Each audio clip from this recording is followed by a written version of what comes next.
Welcome to my channel. Dhanyalakshmi plan ని తిప్పికొట్టిన అపర్ణ. అసలు ఇదంతా ఎలా జరిగిందో తెలుసుకోవాలి అంటే ఈ వీడియోను చివరి వరకు స్కిప్ చేయకుండా చూసేయండి. ఇంకా సీతారామయ్య, ఇందిరాదేవి ఇద్దరు కూడా కళ్యాణ్ అప్పుల దగ్గరికి వెళ్లి మీరిద్దరూ కూడా ఇంటికి రావాలి, ఇంట్లో వరలక్ష్మి వ్రతం చేయించాలనుకుంటున్నాం మీ ఇద్దరి చేత కూడా అని ఇందిరాదేవి అంటుంది. ఇంకా కళ్యాణ్ ఏమో మేమెందుకు నానమ్మ, కావ్య వదిన ఉంది కదా, వాళ్ళు ఉన్నారు కదా, వాళ్ళతో చేయించండి నానమ్మ, మాతో ఎందుకు, మేము ఆ ఇంటికి రాలేము ఇప్పుడు అని కళ్యాణ్ అంటాడు. ఇందిరాదేవి ఏమో ఏంటి నాన్న అలా మాట్లాడకూడదు, ఒక్కరోజే కదా, మీరు తప్పకుండా రావాలి, అందుకే మేమిద్దరం వచ్చాం మిమ్మల్ని తీసుకెళ్లడానికి, మీరు మా మాట కాదనరన్న నమ్మకంతో మీ ఇద్దరు మాతో రావాలి, వెంటనే బయలుదేరండి అని ఇందిరాదేవి అంటుంది. సరే నానమ్మ, నీ మాట కాదనలేక మేమిద్దరం వస్తాము, ఒక్కరోజు మాత్రమే వస్తాము, పూజ అయిపోయిన తర్వాత వెంటనే తిరిగి వచ్చేస్తాము, కానీ ఆ ఇంట్లో అప్పుకి ఏదన్నా అవమానం జరిగితే మాత్రం, అప్పుని ఏదన్నా ఎవరైనా అంటే మాత్రం నేను ఊరుకోను నానమ్మ అని కళ్యాణ్ ఇందిరాదేవితో చెప్తాడు. ఇంకా ఇందిరాదేవి ఏమో అలా అనుకు నాన్న,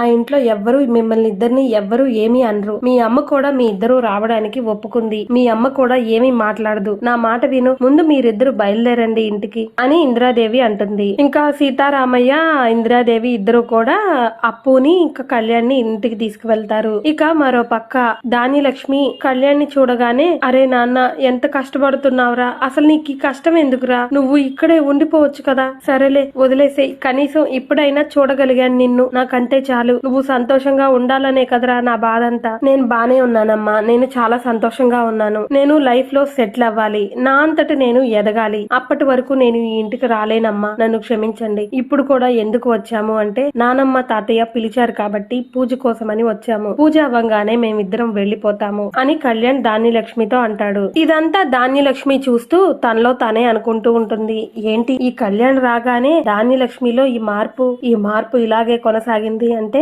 నా ప్లాన్లన్నీ తిప్పి కొడతారు, వీళ్ళు సంతోషంగా ఉంటారు, అలా జరగడానికి వీల్లేదు, కళ్యాణ్ గనక ఇంట్లో గనక సెటిల్ అయిపోతే రాజ్ మళ్ళీ ఆఫీస్ కి వెళ్లడం మొదలు పెడతాడు, అప్పుడు నా కొడుకు ఆధిపత్యం ఏముంది, ఈ ఆస్తి అంతా నా కొడుకుకి సొంతం అవ్వాలని నేను చూస్తుంటే మళ్ళీ ఈ కళ్యాణ్ గాడేంటి ఇక్కడ సెటిల్ అయ్యేలా ఉన్నాడు, లేదు వెంటనే ఏదో ఒకటి చేసి ఈ ధాన్యలక్ష్మిని రెచ్చగొట్టాలి, ఈ అప్పు వల్లే ఇలా అయ్యాడు, ఇంత బాధపడుతున్నాడని ఏదో ఒకటి చెప్పాలి, వీళ్ళు వెళ్లే లోపు ఎలా అయినా వీళ్ళిద్దరూ మళ్ళీ ఈ ఇంటి గుమ్మం తొక్కకుండా చేయాలి అని తనలో తనే అనుకుంటూ ఉంటుంది రుద్రాణి. అప్పు కళ్యాణ్ ఇద్దరు వచ్చారని ఇంట్లో వాళ్ళందరూ కూడా చాలా సంతోషపడతారు. ప్రకాశం కళ్యాణ్ దగ్గరికి వచ్చి, అరే నాన్న నువ్వు ఎలా ఉన్నావురా, ఏంట్రా ఇదంతా, నువ్వెన్ని బాధలు పడుతున్నావురా, నువ్వు వెళ్లిపోయిన దగ్గర నుంచి ఇంట్లో ఎవరికి మనశ్శాంతి లేకుండా చేసిందిరా మీ అమ్మ, ఎందుకురా నాన్న నా మాట విను, ఇంట్లో ఉండిపో అని ప్రకాశం చెప్తాడు. ప్రకాశం మాటలకి కళ్యాణ్ ఏమో, లేదు నాన్నగారు, నాన్న నన్ను క్షమించండి, ఆ విషయం ఇంకా నన్ను అడగద్దు ప్లీజ్ అని కళ్యాణ్ చెప్తాడు. ఇంకా కావ్య,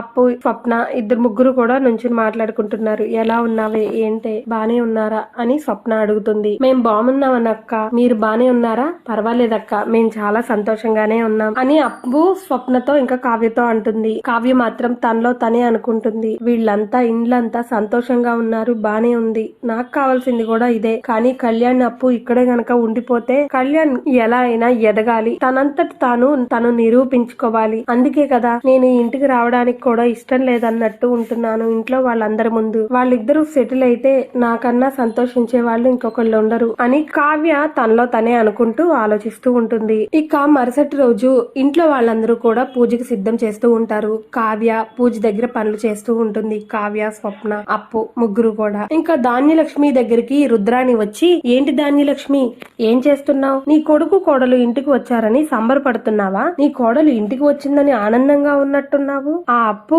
నిన్ను కూడా మాయ చేసిందిలే, ఇంకా ఈ ఇంట్లో ఆ ముగ్గురు అక్క చెల్లెళ్ళు చాలా ఆనందంగా ఉంటారు, ఆస్తి మొత్తం వాళ్ల కోసమే సంపాదించినట్టున్నాం మనం అని రుద్రాణి మాటలతో రెచ్చగొడుతుంది ధాన్యలక్ష్మిని. ఇంకా ధాన్యలక్ష్మి ఏమో, పిచ్చి రుద్రాణి ఏం మాట్లాడుతున్నావు, నేను అప్పుని నా ఇంటి కోడలుగా ఒప్పుకోవడం ఏంటి, చూస్తూ ఉండు, ఆ అప్పుని ఈ ఇంట్లో అవమానించి మరీ పంపిస్తాను, అందరూ వెళ్లగొట్టేలా చేస్తాను, పాపం కావ్యకి తెలీదు చెల్లెల్ని అవమానించి మరీ పంపిస్తామని, అందుకే సంతోషంగా పూజకి సిద్ధం చేస్తుంది, అప్పుని అవమానించి మరీ వాళ్ళ చేతే వెళ్లగొట్టేలా చేస్తాను, చూస్తూ ఉండు రుద్రాణి అని ధాన్యలక్ష్మి అంటుంది.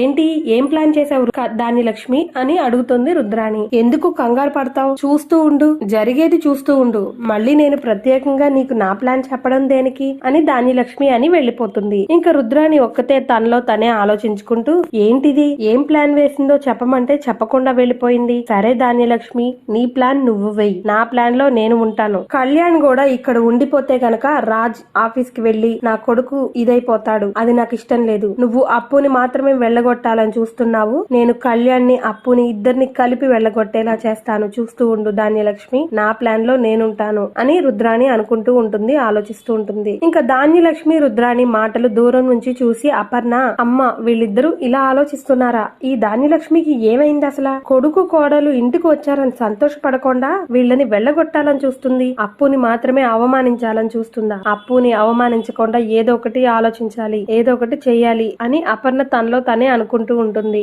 అసలు ఈ ధాన్యలక్ష్మి ఏం ప్లాన్ చేసిందో తెలియట్లేదే అనుకుంటూ ఉంటుంది. ఇక మరో పక్క దేవుడి దగ్గర అన్ని సిద్ధం చేస్తూ ఉంటారు అప్పు, కావ్య ఇంకా స్వప్న ముగ్గురు కూడా. అమ్మవారికి పెట్టే నగలు ఇందిరాదేవి తీసుకొచ్చి అప్పుకి ఇంకా కావ్యకి స్వప్నకి ముగ్గురికి అప్పచెప్తుంది. ఇవి జాగ్రత్త, ఇవి ఈ ఇంటి వారసులు తరతరాల నుంచి వస్తున్న నగలు, ఇవి ఈ ఇంటి లక్ష్మీదేవికి అమ్మవారికి అలంకరించాల్సిన నగలు, ఇవి మాత్రం జాగ్రత్తగా వెయ్యండి అని ఇందిరాదేవి వచ్చి చెప్పి వెళ్తుంది. ఇదంతా కూడా ధాన్యలక్ష్మి చూసి చెప్తా మీ ముగ్గురు పని అని తనలో తనే అనుకుంటూ ధాన్యలక్ష్మి చూస్తూ ఉంటుంది. ఇంకా ఇందిరాదేవికి కావ్య ఇంకా స్వప్న అప్పు ముగ్గురు కూడా సరే అమ్మమ్మ గారు, మేము జాగ్రత్తగానే వేస్తాము అని అంటారు. బాక్స్ తీసుకుని అమ్మవారి దగ్గర పెడతారు, ఇంకా అలంకరించరు, ఇంకా మిగతా పనులన్నీ సిద్ధం చేస్తూ ఉంటారు. ముగ్గురు కూడా ఎవరి పనుల్లో వాళ్ళుంటారు. ఇంకా కావ్య ధాన్యలక్ష్మి వచ్చి కావ్యని అప్పు స్వప్నని ముగ్గురు ఇద్దరిని కూడా పక్కకు పంపిస్తుంది. కిచెన్ లో ప్రసాదాలు ఉన్నాయి కదా అవి తీసుకురండి, ఏంటి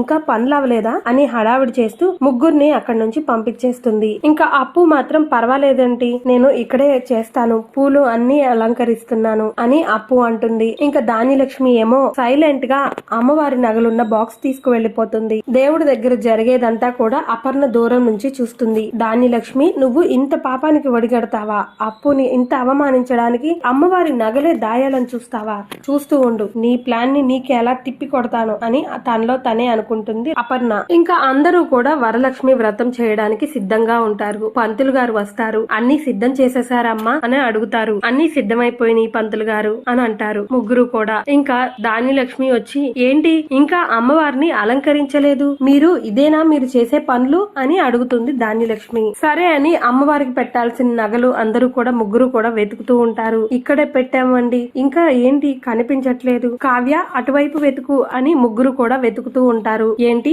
అమ్మవారికి పెట్టాల్సిన నగలు కనిపించట్లేదా, ఏం చేస్తున్నారు మీ ముగ్గురు, ఇదంతా ఈ అప్పు వల్లే కదా, ఇంకేముంది, ఈ అప్పు ఇంటి కోడలుగా అడుగు పెట్టిందిగా, ఇంకెవరు తీసుంటారు, ఈ అప్పునే తీసుంటుంది అని ఇంట్లో అందరి ముందు ధాన్యలక్ష్మి అవమానిస్తూ ఉంటుంది. ఇంతలో అపర్ణ వచ్చి ఏం మాట్లాడుతున్నావు ధాన్యలక్ష్మి, ఇంకా ఆపుతావా, అప్పు ఆ నగలు బాక్స్ నాకే ఇచ్చింది జాగ్రత్త చేయమని, నేనే పంతులు గారు వచ్చిన తర్వాత సిద్ధం చేద్దామని నా దగ్గరే ఉంచాను అని అపర్ణ వస్తుంది. నగలు ముగ్గురు కూడా అలంకరిస్తారు అమ్మవారికి. ఏంటిది ఇలా చేసింది, ఇదంతా అసలు అక్కకి ఎలా తెలిసింది, అసలు నేను నా గదిలో పెట్టిన బాక్స్ ని అక్కకి ఎలా దొరికింది అని తనలో తనే అనుకుంటూ ఉంటుంది ధాన్యలక్ష్మి. ఇంకా అపర్ణ ధాన్యలక్ష్మి దగ్గరికి వచ్చి నువ్వేం కంగారు పడుకు ధాన్యలక్ష్మి, అమ్మవారి నగలు క్షేమంగానే ఉన్నాయి, అయ్యి ఈ ఇంటి నగలు కదా, నేనెందుకు పోనిస్తాను బయటికి, నేను జాగ్రత్త చేశానులే, అప్పు నాకు జాగ్రత్త చేయమని ఇచ్చింది అందుకే నా దగ్గరే ఉంచాను అని అపర్ణ అంటుంది. రాబోయే కాలంలో ఇలాగే జరగాలి అనుకుంటే మరిన్ని అప్డేట్స్ కోసం మా ఛానల్ ను సబ్స్క్రైబ్ చేసుకోండి, పక్కనే ఉన్న బెల్ ఐకాన్ ను ట్యాప్ చేయండి.